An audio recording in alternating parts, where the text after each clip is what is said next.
La entrevista del Telematutino 11, gente importante a tratar temas importantes. Nos acompaña el doctor Trajano Vidal Potentini, un eminente abogado, autor de muchísimos libros. Es presidente del Colegio Dominicano de Abogados y que nosotros cada vez que hay temas del ámbito jurídico lo convocamos porque tiene mucha profundidad en sus enunciados, en sus declaraciones. Trajano, un placer como siempre. Bueno, saludarte, agradecerte este espacio y al país, a todos los amigos, ¿verdad?, que siguen ya no un programa, sino una costumbre de tantos años, esa labor tan objetiva, ¿verdad?, de informar y abordar todos estos temas que veíamos que con tanta propiedad pues trataba al introito. De hecho, me sirvió el tema de la reforma fiscal para darle amplitud y más cuerpo a todo esto. Gracias. Y pues justamente estamos hablando de reforma, del ámbito tuyo. El presidente ha sido reiterativo con una reforma constitucional para dos cosas, para ampliar o fortalecer la independencia del Ministerio Público y para poner un candado para que nunca jamás un presidente pueda modificar la Constitución para poder reelegirse.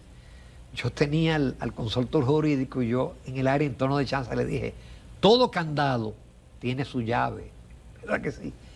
¿Cuál es tu opinión? ¿Es necesaria esa reforma constitucional? ¿Realmente es importante en estos momentos? ¿Es de vida o muerte? Mira, el presidente Abinader ya en alguna oportunidad se habría autodefinido como un presidente reformador, un presidente que apostaba al tema de reformas y ha sido reiterativo en todo este escenario.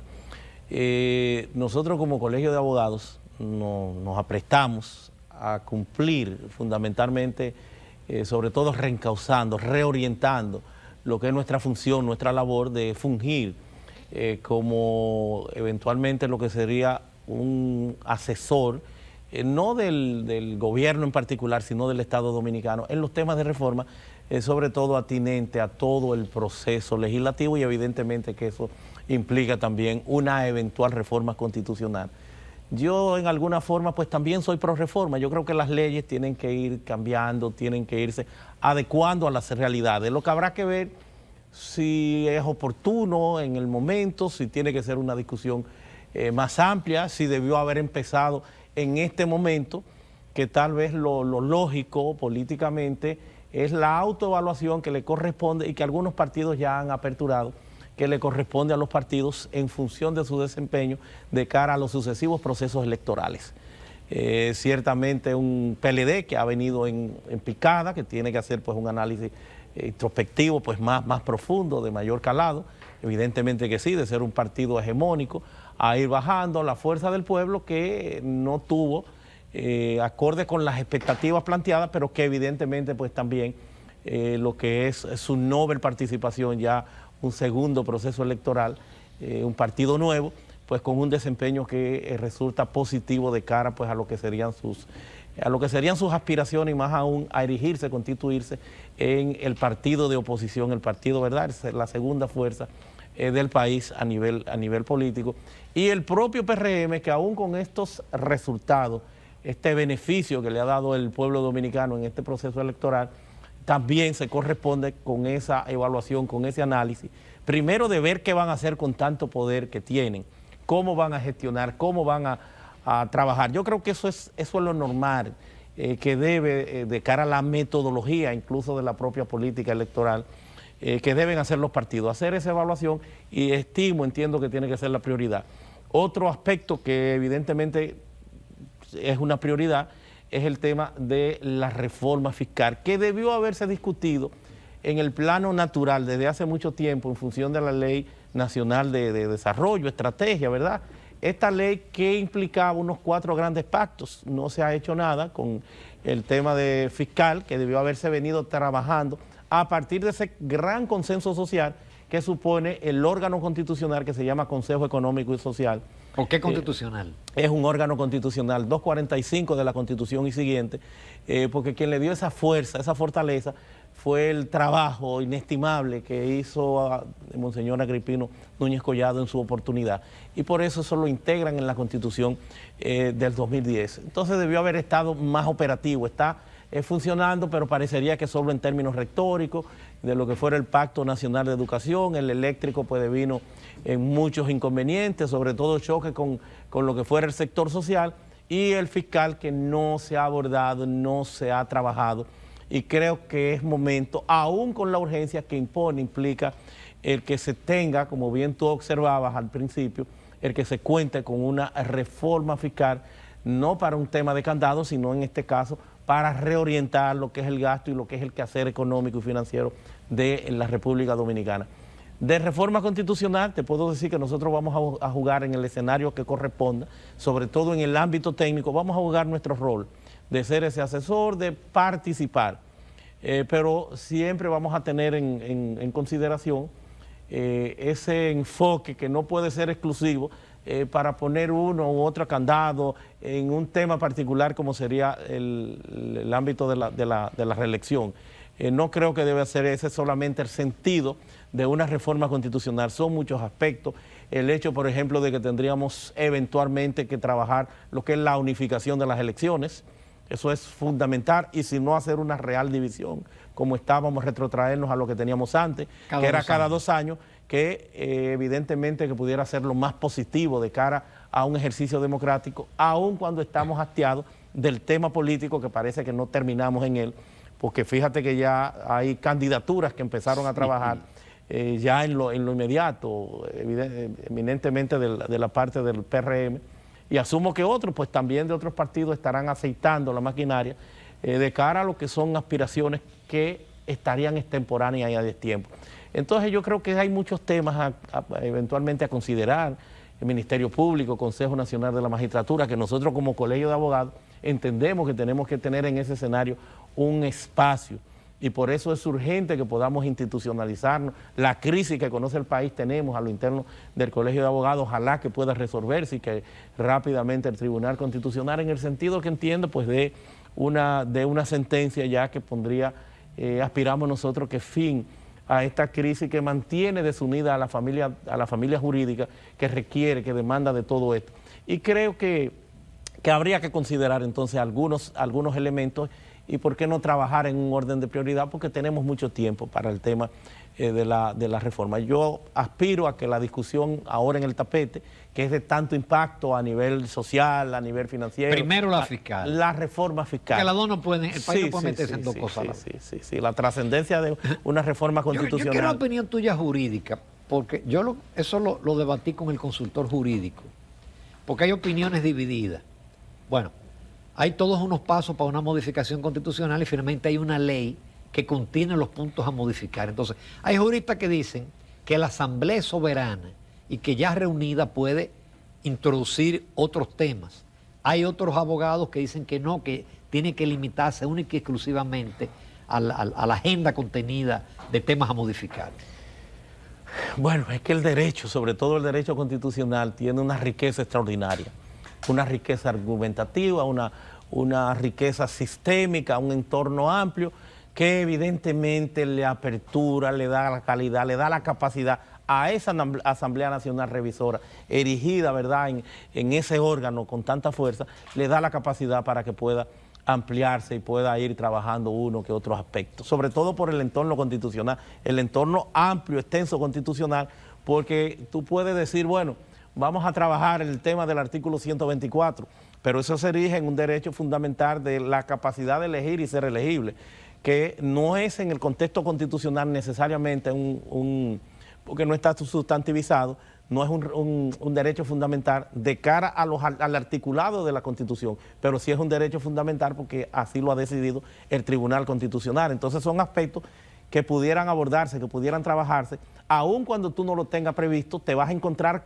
con un eventual choque del 124, que tú puedes decir, bueno, vamos a armonizar, vamos a trabajar este derecho fundamental a partir de la realidad del candado que estuviese planteando, por ejemplo, el consultor jurídico del Poder Ejecutivo. Tú dices, bueno, vamos a ponerle un referéndum, que fue lo que escuché, vamos a meterle un referéndum de manera explícita a toda posibilidad de tocar algún aspecto que tenga que ver con la reelección, pero eso está en consonancia con un derecho fundamental, que en alguna forma ese derecho fundamental está considerado, está previsto en el artículo 272 a la hora de hablar del referéndum aprobatorio. El derecho fundamental, si se toca, entonces con eso tú pudieras darle esa expresión a ese candado. Entonces no es tan sencillo de que tú vas a hacer un planteamiento y de que eso va a ir encapsulado para que tengan que ceñirse los legisladores a ese tema en particular. Yo estimo, entiendo, y es lo que he planteado como estudioso de la materia constitucional, de que una vez está apoderada en función de la versatilidad del derecho y más aún del derecho constitucional, están apoderados y tienen las condiciones para ampliar todo lo que entiendan. En la reforma en aquel entonces de Danilo Medina, yo no creo que en la propuesta de ley estuviera necesariamente considerado el candado que sí puso a lo que era su tema en particular de no poderse en virtud de esa constitución, más nunca ir a postularse. Ya si se cambia esa constitución, se llevan de paro, entonces sí, ese artículo, y estaría también Danilo habilitado. Como Abinader también, que no está habilitado, estaría habilitado ya en cualquier cambio que se haga, salvo se haga el mismo Harikiri que se hizo Danilo Medina y lo exponga o lo plantee en un transitorio. Hay otro tema que está sobre el tapete, Trajano, que es el tema de la delación premiada. Es una figura que se ha utilizado relativamente poco, relativamente reciente. Uno lo ve en los Estados Unidos, pero el que delata como quiera tiene que cumplir una pena. Vimos el caso del diputado Gutiérrez, que dice que habló de todo y hizo un trato y aún así le cargaron 10 años. Aquí no, aquí hay un empresario que devuelve 800 millones, 200 millones y delata, y ese tipo sale libre, sale bien. Mira, ciertamente la experiencia comparada, básicamente Estados Unidos trabaja mucho el tema de la delación premiada.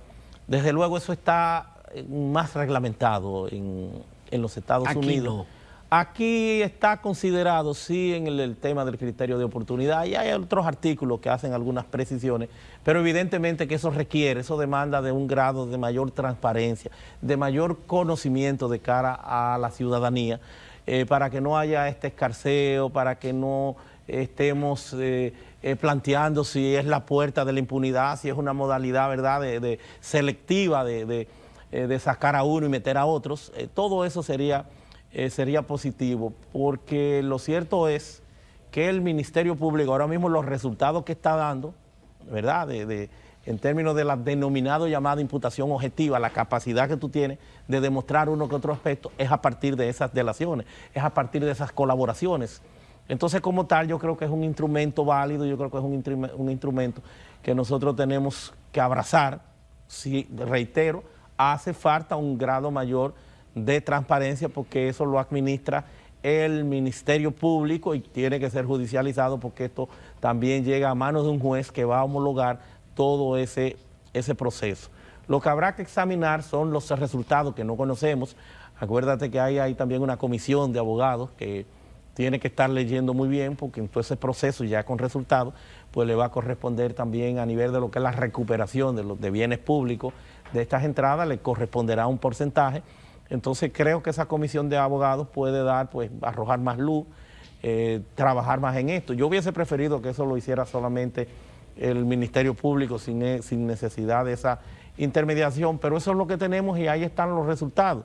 Lo sucesivo sería conocer un poquitito más de lo que es el fondo de eso, porque si no estaríamos entrando en especulación de si le corresponde, de si no le corresponde, de en qué consistiría eventualmente también la pena que está planteando el Ministerio Público, porque la pena no es solamente cárcel, la cárcel es si el acuerdo en función de la gravedad es muy amplio, y si lo que tú estás dando no se corresponde, porque no es solo el tema económico, lo que tú estás dando para viabilizarle, para facilitarle al Ministerio Público que tenga condenas. Por eso entra la ley de extinción de dominio, porque con la ley de lavado de activos en relación a la recuperación de los patrimonios públicos, ni siquiera el 1% de lo que presuntamente ha sido defraudado a partir de corrupción se ha logrado, se consigue, y por eso la ley de extinción de dominio, que todavía en teoría está vigente de manera legal, pero todavía no se pone en funcionamiento en la República Dominicana, que es un instrumento formidable de persecución de bienes públicos. Esperemos que el Ministerio Público trabaje todo esto. Y yo creo eso, que hay que tal vez darle mayor reglamentación, un entorno de más conocimiento, más que transparencia en ese sentido. No porque se esté haciendo, no podemos decir que se está haciendo algo anormal, incorrecto, sino que sea más de cara al público y que esté más reglado, que esté más pautado, que no haya posiblemente eso que uno advierte desde afuera, que pudiera ser algún grado de discrecionalidad más allá de lo que estamos acostumbrados. Con tu permiso, Trajano Vidal Potentino, vamos a una breve pausa. Tenemos todavía muchos temas de interés con el presidente del Colegio Dominicano de Abogados. Continuamos con el doctor Trajano Vidal Potentini, presidente del Colegio de Abogados. Se me quedaba una cosita de los cambios que piensa entonces el gobierno. ¿Te parece que va a ser por ley? ¿Es necesario un Ministerio de Justicia? Bueno, pudiera ser conveniente un Ministerio de Justicia. Eso es más burocracia, más empleo y más. No si se reorienta lo que serían pues algunas entidades, algunas instituciones que bien pudieran ser parte de un Ministerio de Justicia. Yo diría un Ministerio de Justicia y Transparencia. Tenemos ahí a Compra y Contrataciones Públicas, tenemos a la DIGEI, tenemos ahí también para la parte de justicia, ya lo que sería la Dirección General de Prisiones, algunos aspectos que evidentemente es positivo que puedan salir del entorno de la Procuraduría, porque en los términos de la filosofía, la esencia de lo que es el Código Procesal Penal de Justicia Restaurativa, ya el Ministerio Público no es esa parte supuestamente independiente, ese representante de la sociedad, sino que ya es una parte ya con intereses muy particulares, como lo es la persecución de la criminalidad organizada, y cómo tal ese Ministerio Público que tiene un proceso activo en el ámbito penal no debe ser juez y parte del manejo, por ejemplo, de los presos, donde tiene que ver el traslado o no de un preso contigo, y eso puede traducirse en algún tecnicismo para que un proceso que tú no estás en condiciones de conocer no pase, para poner un ejemplo sencillo. O el mismo MESI, en este caso no MESI, sino el que tiene que ver, el instituto, el INACI, que tiene que ver con el manejo, el peritaje de las pruebas, también pudiera ser parte del escenario de un Ministerio de Justicia. Por eso digo Ministerio de Justicia y Transparencia, que tú lo que vengas a reorientar, reorganizar una serie de actividades. Y de cara a una reforma constitucional, pues pudieran ser más amplias las funciones de ese Ministerio de Justicia, si tú lo consideras, algunos aspectos, si lo vas a tocar, que tengan que ver con el Ministerio Público, todo ello sin que le reste, le quite calidad al Ministerio Público, le quite hegemonía de lo que es su rol como política criminal del Estado. Entonces yo creo que se puede perfectamente examinar, verificar algún balance que dé como resultado, pues, no ampliar la cobertura, capacidad y amplitud del Estado, sino disminuirlo, centralizarlo de manera más estructurada, como lo es ese planteamiento. Un Ministerio de Justicia y Transparencia pudiera ser, por ejemplo. Me gusta esa parte. Sí, para abordar, reitero, el tema de la DIGEI, que debería tener ese fundamento, el tema, por ejemplo, de los datos abiertos, el tema de compras y contrataciones, todo lo que converge en ese escenario se unifica, se integra ahí y también se hace esto. Entonces no sería ampliar el Estado. Creo que son discusiones válidas que habrá que considerar y verificar en su momento. ¿Cuál es el estatus actual del Colegio de Abogados? ¿Y qué están haciendo ustedes? Porque yo sé que tú no estás cruzado de brazos. Yo veo la noticia, veo los correos, veo que ustedes, aún dentro del limbo en que mantienen el colegio, ustedes están tratando de dar pasos positivos a favor de la clase. Sí, no hay dudas de que continúa una crisis. Hay que decirle al país que al momento, al día de hoy, nosotros somos el presidente del Colegio de Abogados de la República Dominicana por disposición reiterada de la Comisión Nacional Electoral, que fue organizada, estructurada a esos fines. Fueron quienes contabilizaron votos, quienes dieron seguimiento y fueron los jueces naturales de todo ese proceso. Que aún con la barbaridad que se escenificó, porque ese tribunal no es competente, lo decimos y lo reiteramos, el Superior Electoral, aún con lo que ellos hicieron, que dieron una sentencia con un alcance más allá de lo previsto de lo considerado incluso en los amparos, y no solo esto, sino sin tener la competencia, la Comisión Electoral también a la hora de interpretar, de asumir, de ejecutar esa sentencia, lo que hizo fue ratificar nuestra condición de presidente, y eso nos obligaba a tener que asumir la cabeza del Colegio de Abogados. Esa asunción, ese proceso que hemos sostenido como presidente del Colegio de Abogados, lo hemos hecho en mucha precariedad, porque todavía el gobierno, llámese la Policía Nacional, tiene en su poder todos los locales. Entonces no pudimos recibir objetivamente, no pudimos, solamente pasamos un día por 15 minutos a las instalaciones, después de eso lo cerraron. Se recuerda ese lamentable episodio de los encapuchados, amén de toda la vergüenza previa que implicó que se planteara, de que se recibieron 4 millones, de que se falsificó incluso un acuerdo que hiciera Diego José García con la plancha del oficialismo. Todo esto planteado a nivel de medios de comunicación. Se quiso también tergiversar el tema de un notario, porque se puso una coletilla del notario que no era, pero quien firmaba y sellaba era un notario identificado y validado a esos efectos.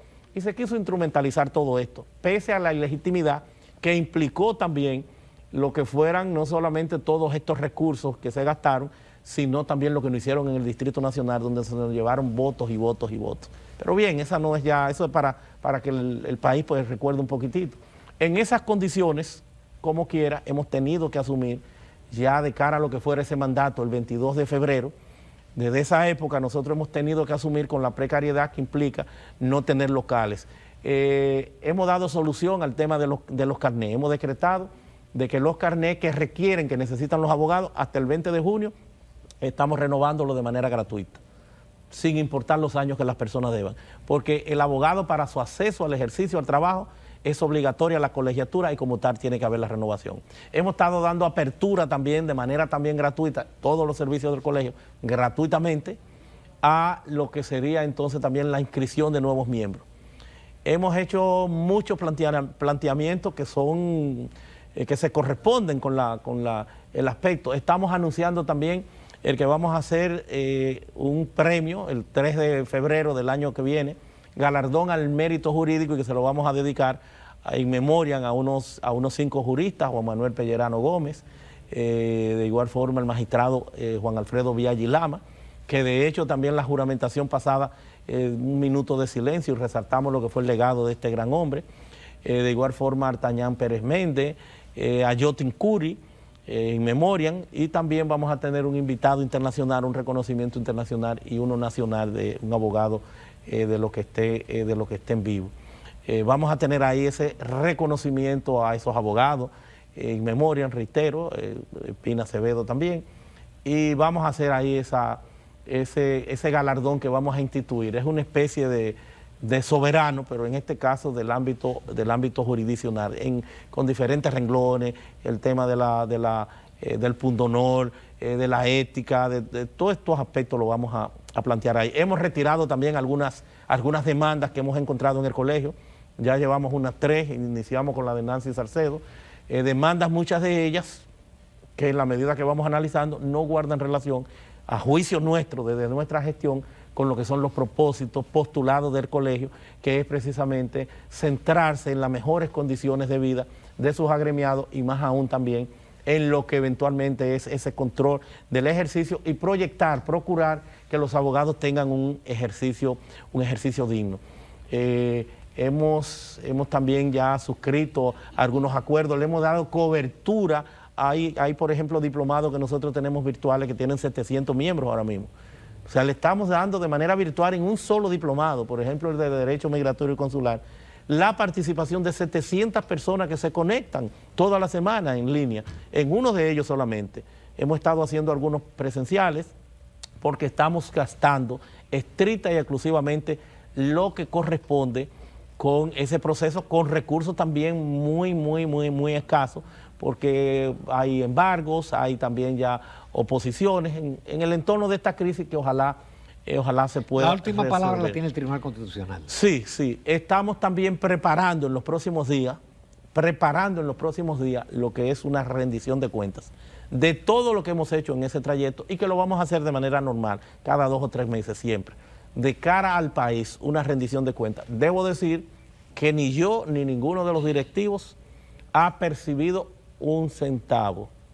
Ha percibido un centavo por concepto, o sea, los directivos ante esta crisis, por concepto de lo que sería el ejercicio normal de las labores, de dieta, de cosas, porque no se está trabajando. Por eso también disminuida la cantidad de pagos por concepto de empleados a su mínima expresión, sino que estamos operando con quienes están dando esos servicios. Pero vamos en los próximos días a dar una rendición de cuentas de todo y cuanto nosotros hemos hecho en lo que ha sido este proceso, que aspiramos el mismo pueda mejorar. Trajano Vidal Podentini, muchísimas gracias por tantas informaciones de interés. Te esperamos pronto. Nos vamos a comerciales. En la parte final tenemos una entrevista con Franklin Glass, quien es presidente de la Cámara de Aseguradores y Reaseguradores, y de Laura Peroso, que es representante de la PNUD. No se pierdan esa entrevista.